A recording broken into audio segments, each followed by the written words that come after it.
Good afternoon and welcome to Injustice Investigations. I am your host, Al Scott. As always, we thank you for tuning in to our live broadcast. Today it is a special broadcast. You know, we don't normally broadcast on Saturdays, but we had a segment about 2 weeks ago that we were not able to get into. So today we're going to get off into the Robb Elementary School investigation. And I'm sure all of you know about what happened at that school a while back.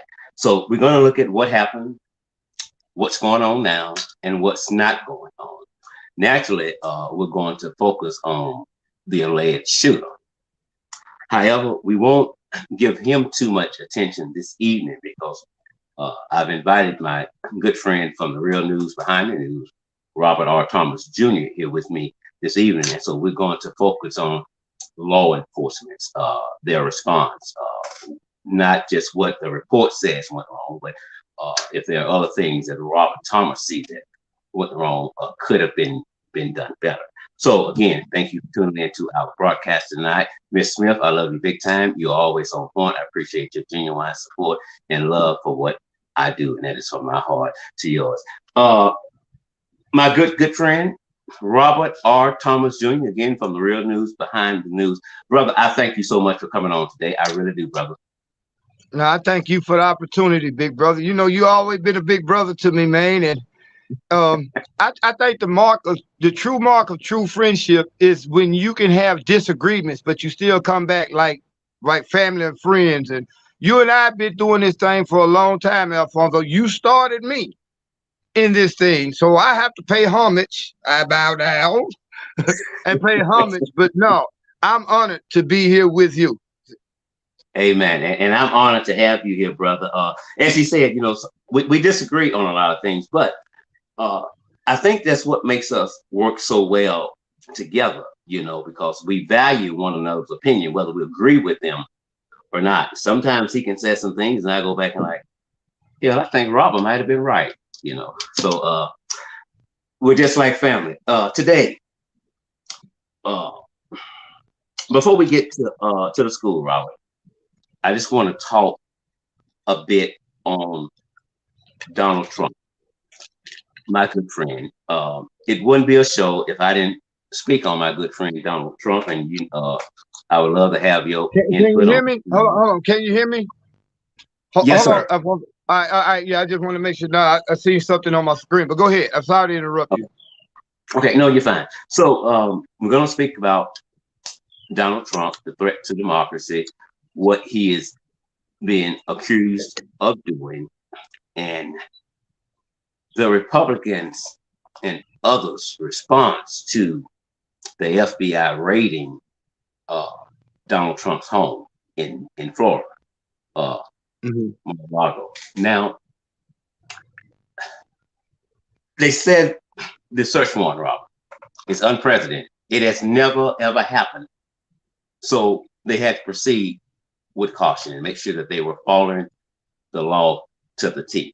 And they're absolutely right. It has never happened because we have never had anyone as crazy and ridiculous as Donald J. Trump. Uh, the people that follow him, in my opinion, they're just his fan clubs. I don't think they follow him or want him back in the White House because of his policies, because nobody knows what his policies are, because he never talk about it. He is up running around the United States, still speaking on a lie that he won the election.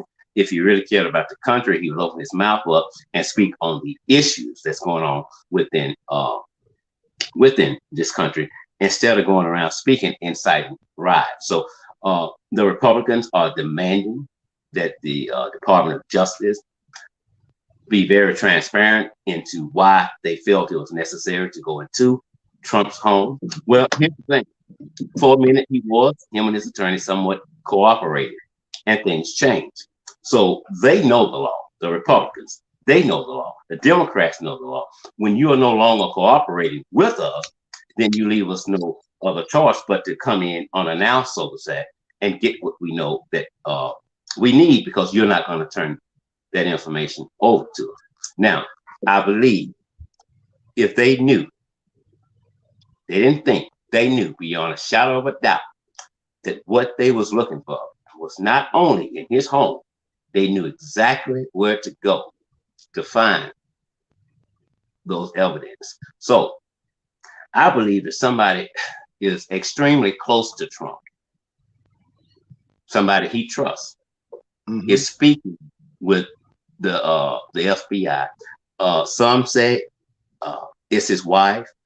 I believe it could be his wife. If not, I believe it might be his daughter. So Robert, I'm gonna get your input on this, and then I'll top it off. Well, can I give you an opinion? Can I give you an opinion that's based on non-biased? Because you know me, Alfonso, I'm neither Republican or Democrat. I'm not a Trump supporter. I'm definitely not a Hillary Clinton supporter. I'm not a Joe Biden supporter. So if any opinion that I give you is just going to be based upon me as a person, looking at all the facts. First and foremost, remember 3 years ago, when Trump was in office, and I told you all on Facebook and other my platforms that God has blessed me with, I said, what everybody overlooking, not the fact that Trump is being banned from Facebook, Twitter, whatever, but I always told you, if they can ban the president, the sitting president of the United States, what chance do you think you and I have? But that being said, until they show us a smoking gun, this is actually going to backfire on the Democrat. Alfonso, Trump has put us on the verge. Forget January 6th, because they don't have nothing on him. Let's give y'all a little game. If you really wanted to indict Trump and get him out the way, all you got to do is turn him over to Iran for him murdering General Soleimani in Iran. Remember when Trump sent that drone and killed that Iranian general? That was a war crime. So if you really wanted to get Trump, get rid of him on that. But on this, the Republican talking heads that you see on TV are right. Because how do we know they didn't plant evidence on that man? If you'd had a smoking gun, he would be getting ready to be indicted. They're going to announce an indictment next week. If they got a smoking gun, where right now they're trying to say that it was about nuclear documentation that was concerning a nuclear nature that's supposed to be classified or whatever. We'll never know until an actual criminal indictment is brought against him. But the whole thing that my whole point of view is that the Democrats just screwed up. If they don't have something that say we could arrest Donald Trump right now, they just handed him and the Republicans the whole midterms and the elections. Because right now, this is what the whole plan is. And I'm gonna shut up.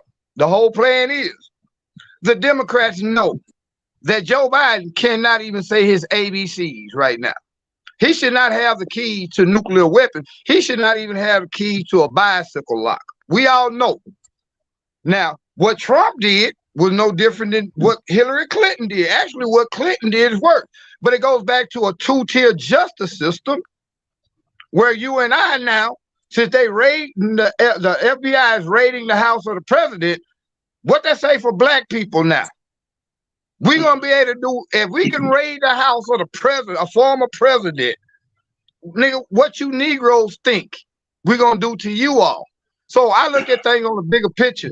But if the Democrats if they do not produce a smoking gun and indictment between now and November, the Democrats just lost the midterms with that move. That it was a bad move at the wrong time, bro. It might have been a good move if you had the evidence while you doing the January 6th committee. You should have been focused on that right now. So if they don't produce a smoking gun, they're going to lose the midterm. It's going to hurt everybody that vote Democrat. Okay. You made some great points there and stuff. I put something out on Facebook, I think it was yesterday, when it comes to what exactly is going to be in the affidavit of what we saw as far as the warrant is concerned, which really didn't tell us a whole lot on that. No, nothing at all.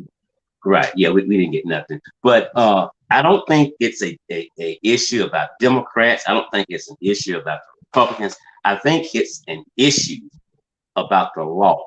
Now, they are asking for the Department of Justice to be transparent, and I believe they're going to be as much as they can be. These lawmakers know one thing: a lot of things you just cannot bring out to the public. They will send out documents and take this out and take that out for security reasons. And if there's going to be a trial, well, it hasn't even started yet. But this has never been done never been done. Never been done. Why did they do it? Go ahead. So you have a former president, and we're not talking about a former president that has some integrity about himself. We're talking about Donald Trump. Don't know anything about policies. Was in the White House 4 years. Still does not know anything about how our government works because he don't care. He don't care how the government works. Trump is a thug. Those that follow him are thugs. So when we say the Republicans and the Democrats, well, again, I don't think they have anything to do with it. It's about Trump breaking the law. We don't know what they have, but I tell you this here: the head of the FBI, Mr. Ray, was appointed by Donald J. Trump, who said he will make us proud. He's going to be great. Amen to that. Finally, he got something right. Trump knows what he took from the White House, he was not supposed to take from the White House. And when they asked him to return the documents, him and his attorney sent what they wanted to send. And some of those documents, they act like little children. Here's what they did to some of those documents. I'm going to use this piece right here. They did this here. They tore them up and then sent it to them. Other pages, they taped together.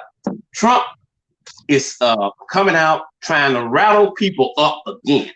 More reason that he should never, ever hold public office, period, anywhere in the whole wide world. People are coming out getting executed by the FBI because of Trump. Well, if they want to show up and get executed, let them do what they want to do. Hold on, Alfonso. I'm trying to find an ink pen because I want to, every point you're saying is valid, and I want to be able to write it down. Just give me 1 second. I got an ink pen around here. Can you hear me? Yes, sir. I need an ink pen because I want to expound on each one of your points. I thought go ahead, man. I'll just try to remember it. But go ahead. Okay. So basically, in a nutshell, we have an individual, all right, that may have went against the Espionage Act. Trump was a threat while he was in the White House. I've said it since he left. He is a bigger threat being out of the White House. FBI, nobody, CIA, nobody went in their house and planted anything because Trump lawyers were there. The cameras were there. They were outside. They were outside. His lawyers. I don't care if they were. I don't care. Right. I don't care if the lawyers were on top of the house, Robert. Nobody planted any evidence. Okay, listen. Any evidence that they find was not planted there. Any evidence came from Donald Trump taking them from the White House to the Pink House. Now, let me show you why it matters. As a black man, we go through illegal searches every day somewhere in the hood. When they execute a search warrant, you got to be present in every room that they search, just for the simple fact that they can't plant evidence on you. This is how the law works. Now, according to the law, every room that they searched, somebody from Donald Trump, either him, his family, or his lawyers, was supposed to have been present in that room that they searched. For the simple reason, you can't come back and say now that it was evidence planted. Because if you're there during the conduction of that, during the process of that search, they can't plant evidence. If your lawyers are outside, your family outside, who knows what went on inside the building? Not trying to justify or Trump, but you know me, Alfonso, I'm gonna just put the law out there, the question. Now, the whole thing about it is It is a political ploy because guess what, Alfonso? If they do not come with an actual charge within the next 3 weeks, them white boys that support Trump are ready to start the civil war that we all been talking about. It's going to happen behind this event here. If they do not come out with evidence, I mean, with actual evidence that's going to convict him of a crime, you've just started a civil war inside of America. Quickly. Okay. When we said the evidence could have been planted by the FBI, you have to ask yourself, what was in it for them to plant evidence? So we can speculate. What was in Russiagate? What was in the reason of them going to get a fake Pfizer warrant? You got to realize the FBI, they got caught spying on Donald Trump before he even won that election that he won against Hillary. The FBI has been against Donald Trump. Part of the procedures that was going on, think about it. Part of the procedures that was going on with the Russiagate situation was behind a fake dossier where Barack Obama and them had. It's a long story. We don't want to get off into that, but I briefly bring you all up to speed. That whole Russiagate thing has been proven to be false. You have not got a charge against him in January 6th. You might not get a charge against him, but this may be a smear tactic. But the one thing, Alfonso, if you wanted to get rid of Donald Trump, and if the Democrats was not playing a political game and was serious, they can get Donald Trump on his dealing real estate rise when he was fucking with actually Trump, the mob couldn't even shake down Trump. He was a little bit smarter, but he did some illegal business dealings. But most importantly, you can get him on the war crime that he committed when he assassinated General Soleimani. What we're witnessing is political theater right now. Right. I'm going to say this, and we're going to go on into our show for the day. The Republicans, you put the election to the side. The Republicans really don't have a voice in this here. The law is the law. Every time you do something that's attacking Trump for something it is alleged he done, the Republicans come to the mic, and here's what they say. This is the Democrats. This is an atrocity. I can't believe they're doing this here. Donald, you can't keep going to bat for Donald Trump. You act like a bunch of sissies running behind him. These folks did not sit down. They did not sit down and come up with a scheme to put in way Trump's way to get. Listen, Rob. What happened? That's what happened. Rob, listen. Trump knows what happened. There was no scheme. Nothing was planned. Trump is a crook. Trump is a threat to democracy. Trump should be put up under a jail. Trump should never, ever be allowed for public office nowhere in the whole wide world. You and I, listen, Rob, we got to get on to the thing. You and I are going to do a show on this together. You and I, we're gonna do a show on this together. Maybe one day this week. Okay, so I have to go on. Miss Gloria, good evening to you. Thank you for tuning in. I'm gonna do it, Miss Smith. I'm gonna do it. I'm gonna try doing it. Miss Mathis, good evening to you as well. Well, okay. Robert Thomas is here today because he's gonna help me try to make some sense of what went wrong that day and why it could have been avoided. It's a very serious issue anytime there is a mass shooting anywhere in the world. It's a serious issue. But it's even more serious and sad when we have children executed. Most of these kids had left home, went to school. Their parents came to the school that morning. They were giving out awards. Children were happy. Parents were proud. Little did some of the parents know, Robert, that when they saw him at school, that would be the last time they would see their children alive. When you have and execution enters the school. They did everything but lay the red carpet out for this brother to enter into that building, Robert. So you have that day almost 400 law enforcement agencies on the scene. I think the exact total is 376. Not Here's the law thing. enforcement, but cowards. You have 300 Exactly. something cowards. But go ahead. Go ahead. Exactly. So when the chief of Uvalde Elementary School, Pete, I think it's Arenado, show. The school has their police, and Uvalde has their police. He is the chief of it. Here's what happened when he shows up. I don't have my radio. I have two. I don't have one. I don't know why you showed up. His excuse for not having a radio. I normally don't wear them when there's an active shooter situation. And I promise you, he probably hadn't had a lot of those. But because they weigh him down when he's running. Well, some of the people that makes the belt for law enforcement have been speaking.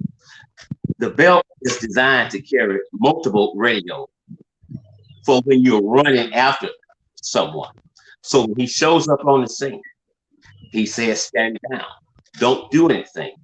The alleged shooter has barricaded himself in a room. The people that are still in that building are not in danger. That is a lie, that's a lie, that's a lie. If the people are in the building where there's an active shooter, their life is in danger. When it comes to an active shooter situation, across the board, the law states microwave version. If one officer shows up on the scene, he can be a rookie, she can be a rookie. They must not wait on other resources. They must go in to neutralize that situation right then and there, even if it means that they lose their own lives. You cannot stand around. But we saw the video. We saw what the officer was doing. Something close to nothing. You and I talked about it earlier with one officer on his phone, sanitizing his hand. I don't know why, because they didn't get dirty. And so we're going to break some of the report down today. It's over 70 pages, so I think Rob and I will be back, I think, every Saturday about the same time to keep breaking this down and give you updates on what's going on.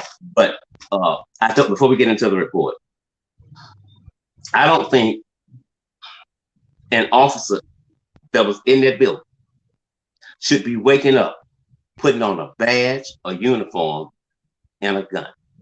They were in the building. They had shields, they had guns, handcuffs, bulletproof vests, they had rifles, they had everything they needed. But for almost an hour, they stood there. They stood there. They stood there while a child was calling 911. And they wondered, what did the child say? Oh, I don't know. Don't let me die. Come save me. A child should not be calling 911 when the help that they need is outside of the door, right there. We watched them do nothing. There was another reason they didn't want that video to come out. Not just because it would be hard for the parents, but they knew one thing. Well, if the video comes out, they're going to say, not only should the chief be fired, individuals that was in the hall that didn't do nothing. I'm going to give it to you, Rob, and we'll get to the report when you're finished. Well, first of all, how the heck could you say they were not in danger when you have an active shooter? How can you say they're not in danger when you have an active shooter? Police quick to shoot an unarmed black man down because they brave. But when it came to rushing, there comes a point, even in war, you got to realize you might have collateral damage. I don't say this lightly, and I say this with the utmost of sincerity. But sometimes, if you're not a coward, you would have rushed that room. Maybe he might have got one or two more shots off, maybe hit one more child, but I'm finna hit him in the middle of his forehead. Because how could I stand by and watch these babies die? I would take the charge for violating protocol or whatever police procedures. But I'm not finna let one more child have to call 911 because she's laying down on the ground, got another child on top of her, smeared that child's blood on her, bro. This is what happened to that one little girl. She survived. She smeared the other child's blood on her and laid there, called 911 while you got 400 fucking, excuse my language, 400 cowards. They weren't police officers. They were cowards. But real briefly, let's talk about how did it even get that far? Now, did you get the information I sent you yesterday about what happened before this happened? Was that before when they made contact with the funeral? Yeah, they should have allowed the people at the funeral home to deal with that boy because he was shooting at the funeral home right before he went into that school. Why did the police tell him to tell the officers to stand down? The first officer on the scene said he tried to call a supervisor who had just told the people across the street from the funeral home to stand down. This boy shooting at a funeral home, and minutes later, 19 babies. What was 19 or 20? What was the final count of all them babies that died? 19 children, 2 teachers. Go ahead. So you made some excellent points there. And not only that, before the shooter went to the school, he was on social media. He was telling social media exactly what he was going to do. Facebook has a tendency to miss that every time. Hold on. Let me interrupt just for a second. Not only Facebook, but we talked about this yesterday. The FBI is always watching. Somehow they watching these mass shooters. They got them on their radar, but the day that they actually commit their crimes, the FBI was on lunch break that day. Why is it that you had been watching this boy all this time? You knew he was sick. You knew he went and got a gun. You've been watching him all the time except the day that he committed his crime. But go ahead. That's a great point. Yeah, a great point. From what we was talking about on yesterday, I believe if you have this individual on your radar, there is no breaks. Somebody is always watching. If you're being watched and you go to Family Dollar and buy whatever you buy, I need to be able to see that and know that in real time. There is no room for error, because if I go on break, nobody's watching you, then it was useless, because you are supposed to watch him because he is a menace to society and himself. And you don't take a break. Go ahead. You know. No, go ahead. Mm-hmm. No, you know. Come on. The FBI, when that boy shot them black folks up there in Brooklyn, well, we had him on our watch list. My whole question is, what happened the day that he actually did them? You've been watching him all this time before. Now he's in jail. You watching him. The one day that y'all needed to be watching him, what was y'all doing? Taking a lunch break? What y'all had? Not watching the inmates or crazy people day? What was it that day that you decided not to watch him that day when he had told you on social media, I'm gonna kill about 17 people? He told you this. If you or I would say that right now on social media, where we'll be at? Steve Prater, second home, CCC. If you and I would have said that. But go ahead. That's it. Okay. Starting with the report here. This is just part of the opening. It says, other than the attacker, the committee that's investigating what happened did not find any vigilance in the course of its investigation. There is no one whom we can attribute malice or ill motives.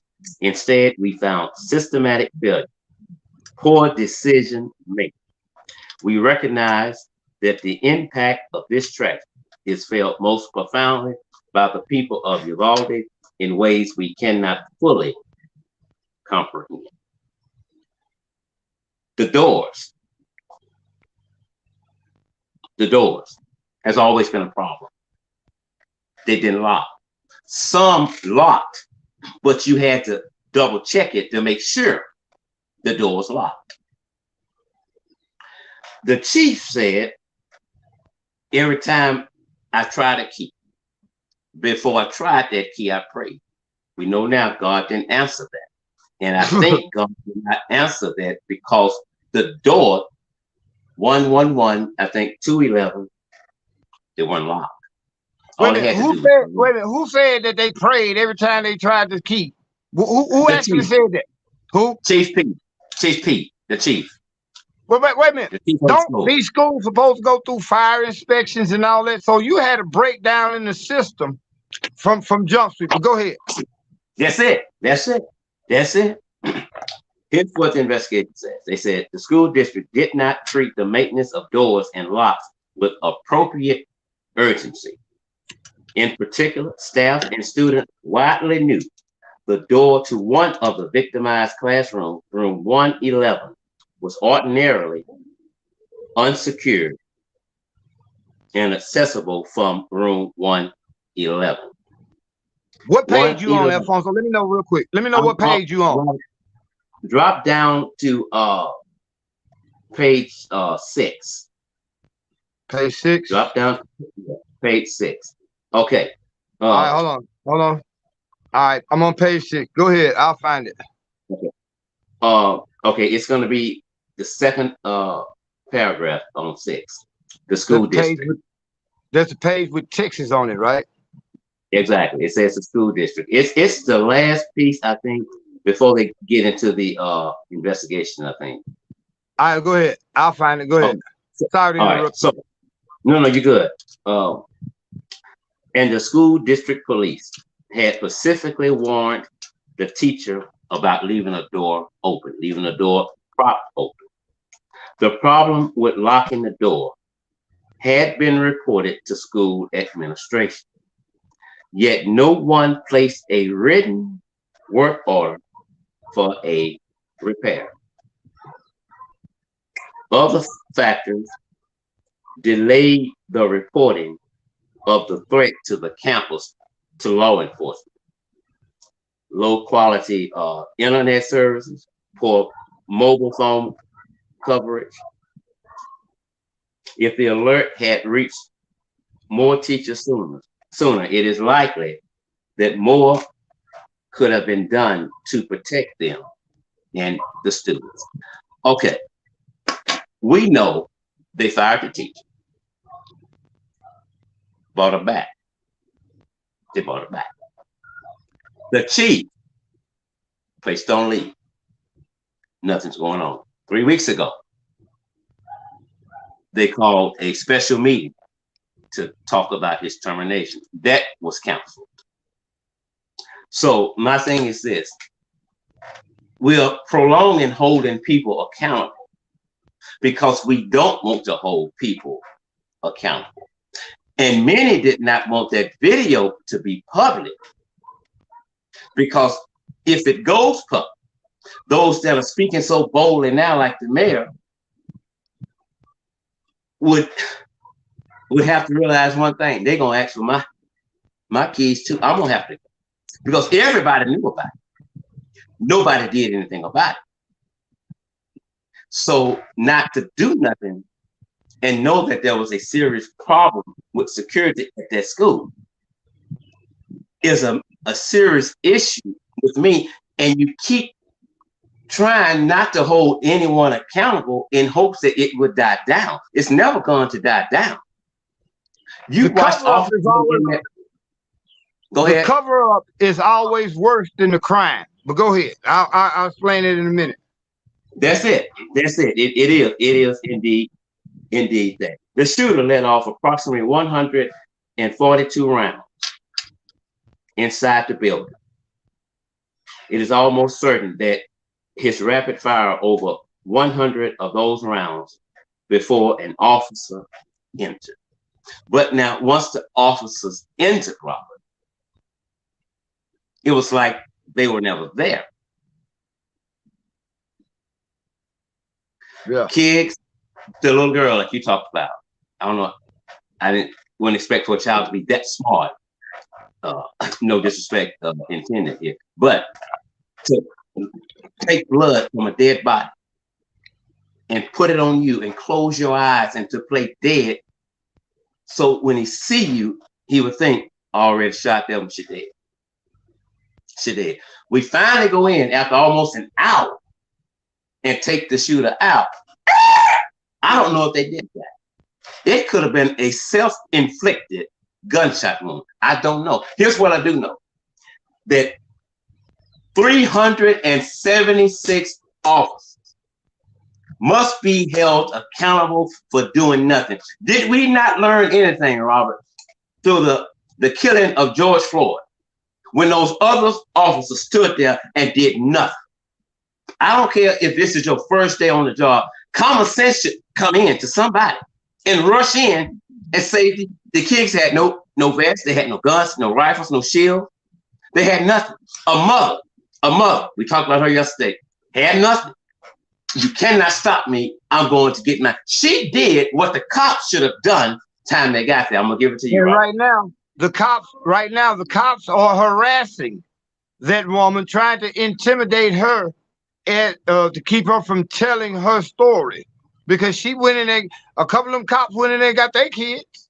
How come we don't really hear nothing about that part? We're not told a lot of things. Like, for real, when I said the cover up is worse than the crime. First of all, going back to collateral damage, at some point, me, myself, not a police officer or just a man, a father with other kids in there, I would have, as former United States Navy serviceman or whatever, I would have to realize that that shooter has to be stopped. If I rush this door, it's going to take his firing off of the kids, and it's going to be a shootout between me and him. Maybe in a stray bullet, one more child might got hit. But I'd rather stop him at 3 children and 1 child get caught in collateral damage than let 19 children over the point of an hour. Do you realize how screwed up that the psychological state of those children were when for over an hour this man was allowed to shoot them methodically, one by one? And parents got to deal with that now, and the police are trying to cover it up. They're trying, because what they're doing is not working. Everybody see the fact that you had a bunch of cowards. You didn't have no police officers that day. If you did have police officers, then it goes back to the chief. It had to be a psychological operation or a false flag or something, because there is no excuse you can give the American people, especially you and I, Alfonso, who ask questions, why y'all didn't go in that room, even if it costs 1 child his life. Wouldn't it be better that 5 give up their lives, because they hear that already start killing kids, and they was gathering. By the time he started killing, he probably had, 20, 30 cops out there, because keep in mind, he was shooting across the street at the funeral home. So the cops were there. And you mean to tell me you allowed this man free reign for an hour to torture and then murder a bunch of babies? That's it. That's it. So, and you know what? Forget about the doors. Forget about the doors, because then if it's about the doors, again, that goes back to further incompetence on the whole system. Because if that's the case, if it's about doors, then the whole system failed them. Because what happened to monthly, weekly, yearly fire inspections? You should have known that door was not secure. As soon as if you had to pray that this door is secure, then you know I need to get another lock. Common sense is not that common no more. But go ahead. Exactly. It's not. It's not, So any excuse that they give is an inexcusable excuse. This shooting is said to be the 2nd deadliest shooting in the United States. Shady Hook would be the first one. The teacher that they let go and they brought her back, she says that if she had known, it would have been taken care of. She said that the custodian people didn't give her any written piece of paper about what was going on. Because if she had known, she would have fixed the problem. That's what she said.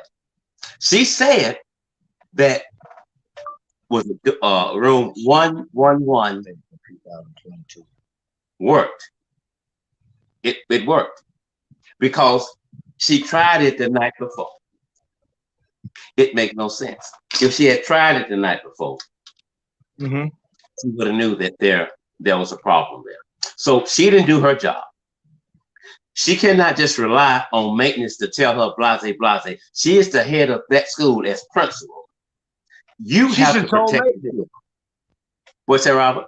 She should have been the one to tell maintenance, because at the end of every shift, you're supposed to walk and make sure at the beginning of shift or at the end, walk your school, ma'am. That's what we paying you for as taxpayers, to make sure that these doors are closed. Maintenance shouldn't make, in some cases, it's a lack of communication then, because maintenance didn't know and you didn't know. That means my child is not secure in your school. But go ahead. That's it. That's it. You just hit the nail on the head there. That's it. So my thing, to continue to prolong this is an insult to the family. They lost their children. 2 teachers were killed. 1 teacher, husband, died of a broken heart.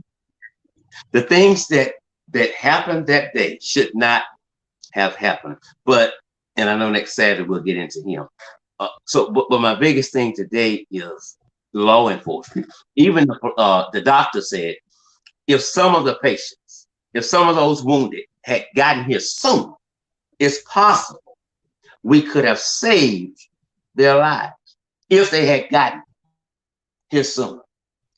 The saddest thing I heard a father say, and I think David Begnaud from CBS Mornings was interviewing him. He said, we don't know if we're going to have an open or closed casket because they're still trying to put my daughter back together again.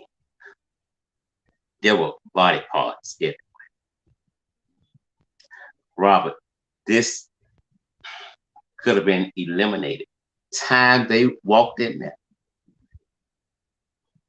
We can't blame them for the shots he got off before they got in there, before they got there. But after they got there, Robert, it's like they wasn't there. They did nothing. And so they still have the audacity to wake up every morning, put on a uniform with a badge and a gun, saying they're going to serve and protect. If those 21 people could speak right now, they'll tell you they did not do that. So they do not need a job. So what do? We fired a whole police department. It's been done before. It's been done before. We can't keep making ill excuses. The whole system in that town, even a school board, you need to make sure you have the right teachers in there and that building is secure. We don't prop doors open. If a door locked, but you have to play with it to get it to lock, it needs to be fixed. It needs your undivided attention today, not Monday. Today. Go ahead, Robert. Well, no, I'm trying to go back, Alfonso, to what we know to be our facts. First of all, that boy should not have been allowed to even be in the school when he was shooting at a funeral home across the street. That means there were law enforcement agents on scene. The first police officer who need to be fired is the chief and that one police officer who made the call and say, I got the shooter.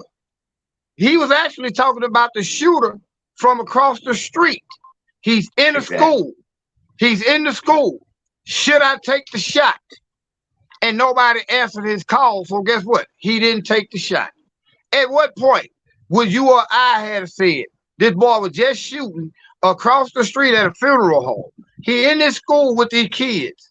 That would have been one of the cases. I would have shot him before. I would have rather been wrong and shoot somebody that's on the school with an AR-15 on school property. I would have rather been wrong. But guess what? They don't care about being wrong when it's an unarmed black man, they're going to shoot him down in the streets, the malls, the halls of government, wherever a Negro stands unarmed. They would have shot him in the head and then called the chief. Exactly. You see what I'm saying? Right. I know I wouldn't have done it. You wouldn't have done it. Some things, I mean, it's just really common sense. Why did the police do it? Why did the police in Uvalde do it? If you would not have done it, and I would not have done it, and we just two Negroes with podcasts and news platform. But if you would not have done it as a man and a father, and I would not have done it as a man and father, why did the police in Uvalde do it? They were not men; they were cowards. They were cowards.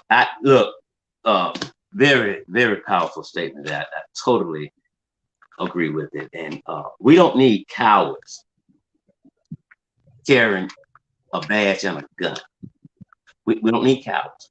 We need men and women that has a heart and courage and love people.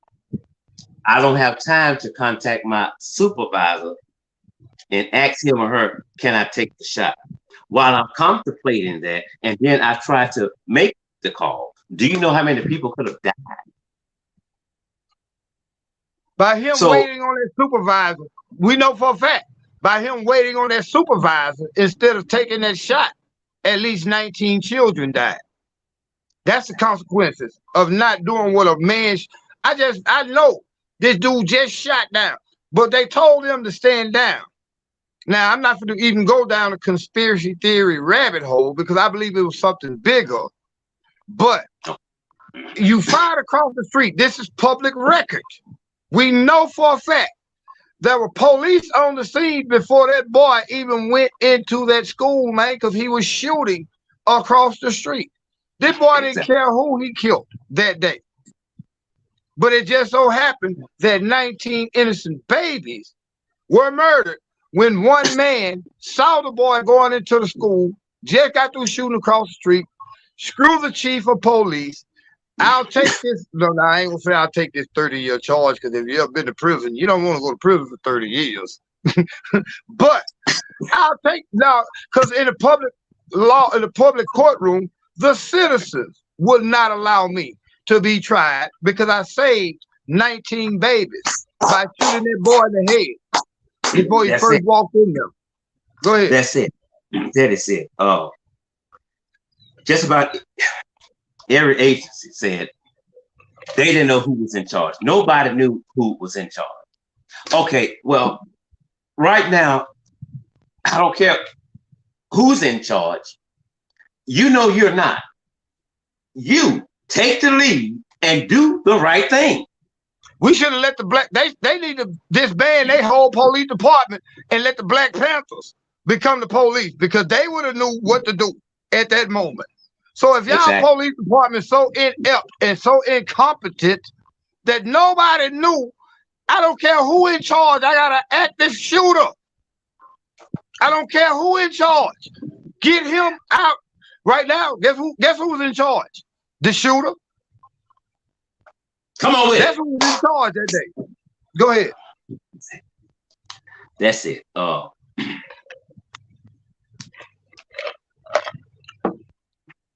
The chief. I ain't see what your chat. I see your chat going off. Yes, it is. That's right. You can't see the comments and stuff. I can see it now. Okay. Yeah. Okay. They're agreeing with probably just about everything you're saying, because you're on point. And so our reason for getting ready to do this series is simple. That, well, it's going to happen again. It's going to happen again somewhere. But the schools must be better prepared than what they were in Texas that day. Once someone is killed. How do you do that, though, Alfonso? Do you give school officials guns? That's an issue right there. I don't know if I'm necessarily.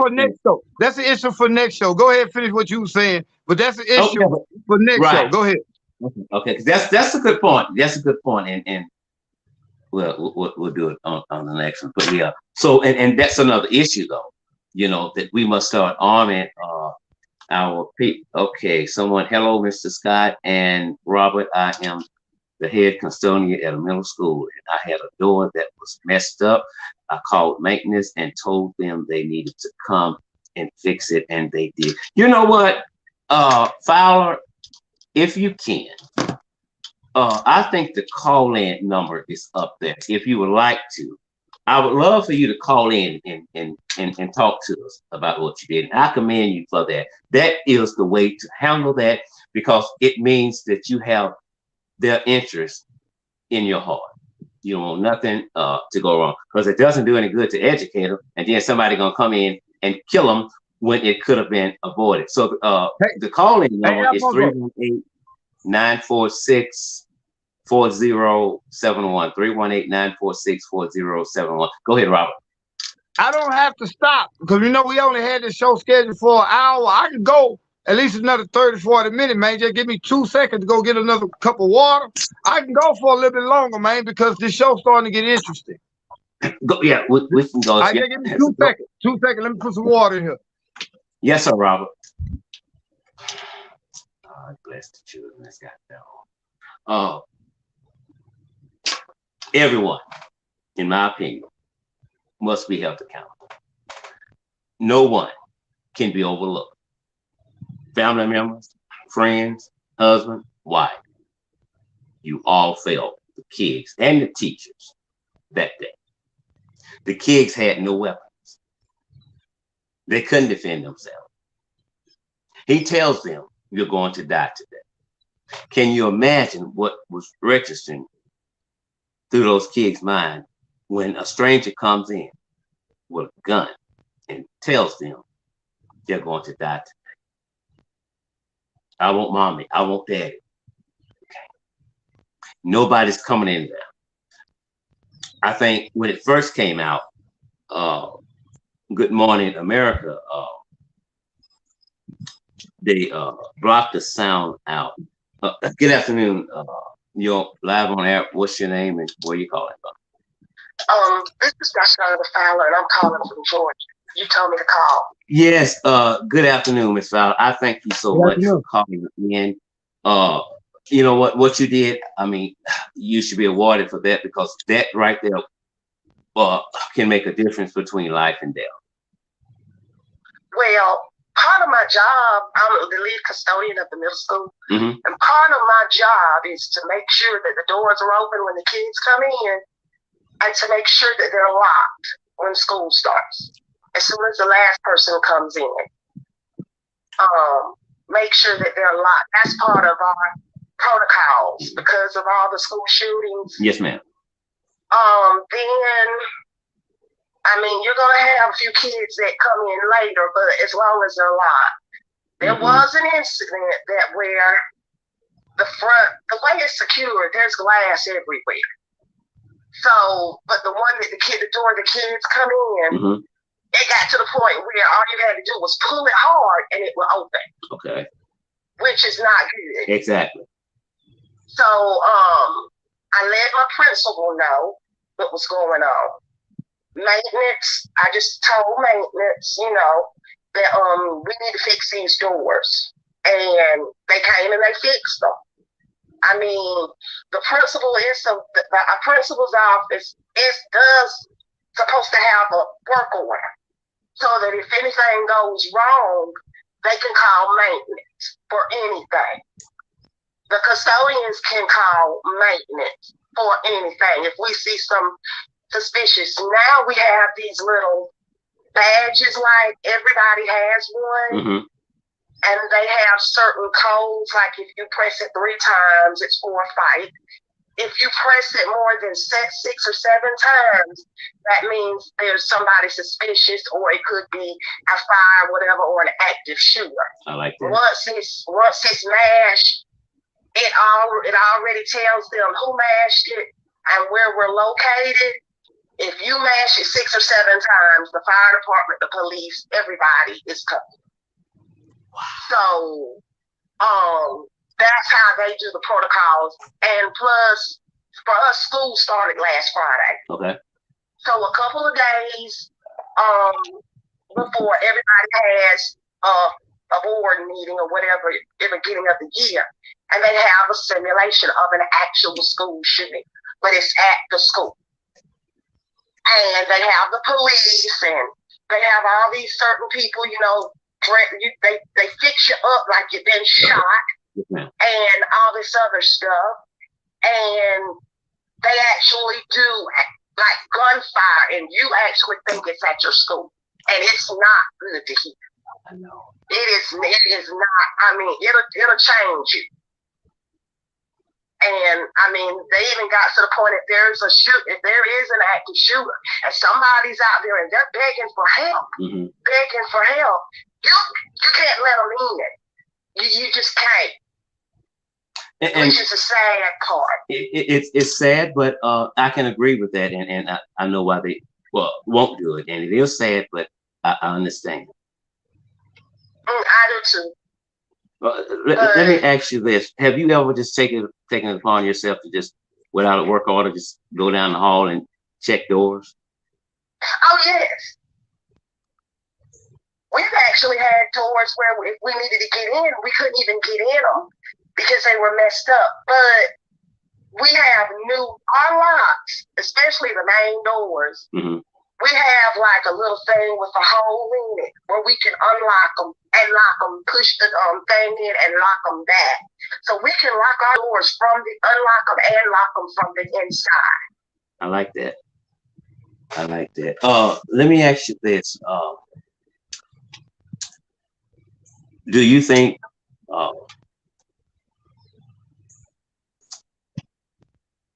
the kids and the teachers that they failed to take care of them, kind of like what you all have going at your school? Do you think things should have been done a little different, and maybe he wouldn't have walked in or had a chance to kill so many people?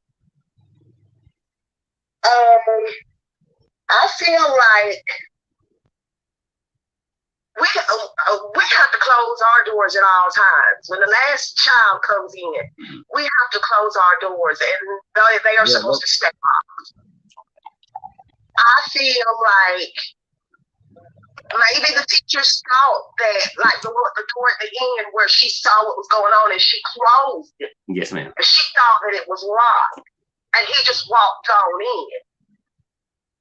And he just, I don't know. But I feel like if the police would have did what they were supposed to do as police officers, that those children would be alive today. When I saw that and what was happening, it burned me up. I was like, this is why people are talking about defunding the police. Exactly. Because when you got stuff that really happens like this, you don't need a job. You need to start doing what I do, and that's clean up the school.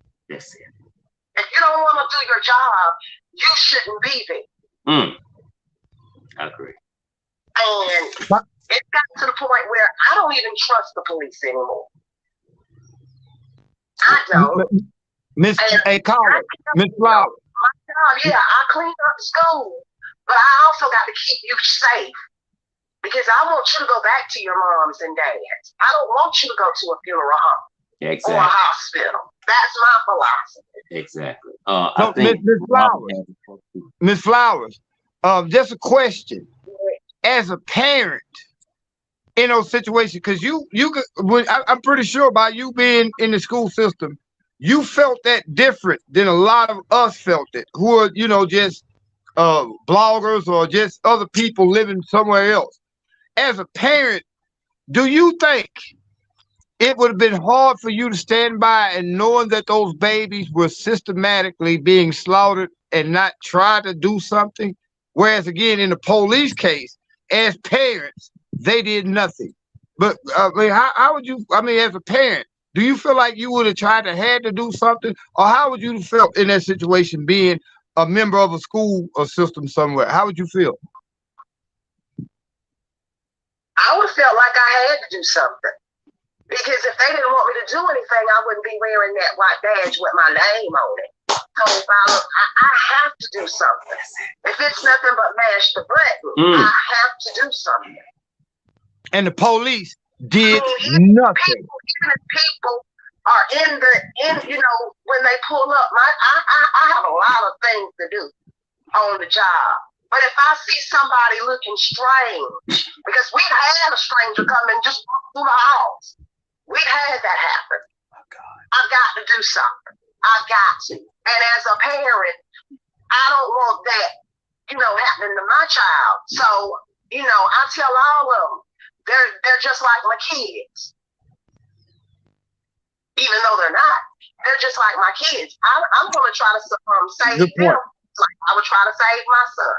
If my son was in that school and I'm like that mother that got her children out, I'm getting some more children out of it. Because the more people I can bring out of there, my conscience would be clear. There wouldn't be blood on my hands. And the way that they just sit there and watch, I call them cowards. You just said something, though, I say all the time. When I do the community activism that God blesses me to do here in Freeport or wherever I'm at, I take the philosophy. I don't have to be a child's daddy to be a father figure. And as a father figure to just my son, there's nowhere in the world I could have stayed there and sat there, because I'm pretty sure the school would have been on lockdown. Because, hey, Alfonso, remember that thing that happened? I'm gonna just say with Nunu there, Jonathan there. I was at Zante school that day, a couple of blocks up the street. You realize they had us locked down in that school for about 4 hours that day because of that shooting. Even though it was 4 blocks over, I was locked down. And I'm here with my son, and I got all these other kids, and I'm realizing if something comes through that door, who's gonna be the first one to get it? Me. Because I'm not gonna let nothing happen to these children. So again, you don't have to be a child's father or mother to be a daddy or mama, to be a child's mother or father figure. I couldn't have did it, man. I couldn't have sat there and let something happen like that to them babies, bro. But go ahead. That's just something I had to throw in there. Oh, and I forgot to say something. Not bragging on the school, but we have these little like strobe lights or whatever. And when we get ready to do drills, it'll have like, the kids already know, blue is basically a soft lockdown. Code red is a total lockdown. That's a hard lockdown. That means the police are coming. We've had incidents where we've had to use code red. So what happens is the strobe light will turn a different color, and then the little robotic lady will tell you what to do and everything. The kids already know what to do. But where have we come as a society? They hear the strobe light and they hear the lady. And then when it says code red, it was like, this is not a test, lockdown, hide the key, turn off the light. It tells them what to do. So, but where have we protocols in place. Robert? That shows you, though, where have we come as a society that you got to program your kids now to be prepared for somebody to come on the campus and possibly. When we were kids, I'm gonna just be real, keep me, y'all, excuse me.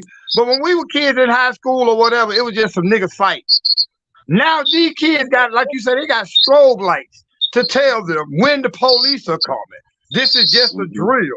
And they practicing for active shooting. The only thing we practiced for when we was in school was tornado drills. You notice that, man? That's all I'm saying. Exactly. Go to the football field. Exactly. Where have we come from as a society to we're that point right now? That's the question we got to be asking. And that's another show, though, Alfonso. Okay. She says you all have resource officers walking the hall. We do. Okay. Before we let you go there, I know we're going to talk about it more next week, but your thoughts on teachers being allowed to carry guns? At this point, this is just me. I'm 50-50 on that. Okay. Gotcha. I'm on 50-50 on that. We got to make sure teachers are mentally stable enough to be able to use it because we don't want them to use it on the kids when the kids act fool. You know, Exactly. we don't want that. And then, but we also need teachers to know how to use it just in case we have a situation like in Youth Valley. Exactly. Because you got the police that's sitting out there and kids are calling 911 for help. The teachers need to be able to save themselves in their classroom as well. I agree with you on that. I'm 50-50 on that. Well, I think I'm with you on that, because one of my biggest fears is something you just said is a teacher getting to it with a student. And sometimes when we have a weapon, it's almost like you've been drinking, and then, you know, you're normally quiet, but when you get that alcohol in your system, you get what they call that liquid courage. And then things could go bad for the student or the teacher, or both, you know, if a teacher is allowed to carry a weapon. But I'm 50-50 as well on that. I thank you so much for calling in today, and I applaud you for the work that you're doing, and you're on top of it. And I hope other schools are listening, because maybe they can learn something from what you guys are doing at your school. Thank you. I watch you all the time. But What? yes, I do. I watch you all the time. I'm glad. Amen. That makes me feel good. I love you big time. Thank you so much for your support. Yes, thank you for having me. You are welcome. So, Robert, you want to say anything to Miss Fowler before she leaves? Question? Hey, yeah, I love your frame of mind, your mentality. We on the same level, because again, I'm 50-50 about guns in school, but we got to start doing something. If you all got to go through those type of drills with our children, that means somewhere along the line, I mean, we got to make some kind of fundamental changes, because there's no need for kids have to practice for a mass shooting. Mm-hmm. But that just shows you where we're at in 2022. And Uvalde is about the same size in population as where I live. So I don't understand where's the funds to have all of this done? Where's the money going? Exactly. Well, we know in Uvalde, if they'd have spent their money right, they would have got some men to protect them children. You got a lot of police waste. You got a lot of political waste. No matter where you live in the country, you have to start, not only when you vote in the midterms or whatever, we got to start holding these people that we put into office accountable. And as you can see, the whole, I'm talking about school system. Well, here in Louisiana, we got parishes, but everybody else got counties. That county system failed. That city system failed. The system failed those children on every level, because I bet you those police driving around in $50,000, $60,000 cars, but when it was time for them to earn their paychecks, they didn't do it. The people in that city, they don't trust them. Yeah, she said that they also violated the people's trust, and I can agree to that, because you're supposed to serve and protect, but we saw, because we're told the cameras don't lie, we saw you all doing something close to nothing. So, and that's why I said I don't know why all of them are still allowed to wake up every day and put on a badge and a uniform, and they're not going to do anything. And then go even higher up. How come the FBI has not stepped in and say, anybody that don't even have a law degree or don't know nothing about law, know that this was a gross miscarriage of justice on behalf of those children? Why not? Why is the FBI not stepping up? Hell, they raided Trump House looking for some papers, but you can't go down there and raid the Uvalde police office, that whole department, and say this guy was a coward, this guy was a coward. You should have done this, because no matter what, at the end of the day, 19 children, 2 teachers didn't go home. You got, that means in most cases, now you got 38 parents who are grieving for their children, plus maybe another 2 more spouses. So you done affected 40 people's lives by being incompetent, and nobody's raiding the house of the Uvalde police chief. So we're dealing with a system that really, it benefits, it's a 2-tier justice system, and everything else is another show. Thank you, caller. Thank you, caller. Thank you. Ms. Fowler, I thank you too. And again, thank you for your genuine support and enjoy your weekend. All right, you too. Bye-bye. Bye. I like what she's doing. I do.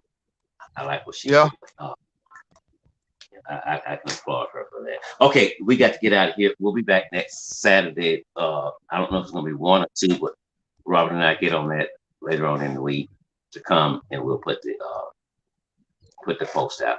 As always, thank y'all for tuning in to our live broadcast. Robert, from my heart to yours, brother, I thank you so much for coming back and doing the show with me. Do you have anything coming up that you want to talk about before we get out of here on your show, or something you're doing? Oh, no, really right now, I'm just going to be doing what the creator wants me to do, because if I do what I want to do, Alfonso is going to get messed up every time. I'll wind up over in Taiwan somewhere doing something crazy. But now, right now, but I'm going to call you right after the show, because I do need a small favor for you, man. Just small. Okay. But yeah, I'm honored, man, again, like I said in the beginning, to even be able to know you as friend and big brother. Because again, if it wasn't for you, it wouldn't even be no real news behind news. You're the one who inspired me. And no matter what we go through, God put us together.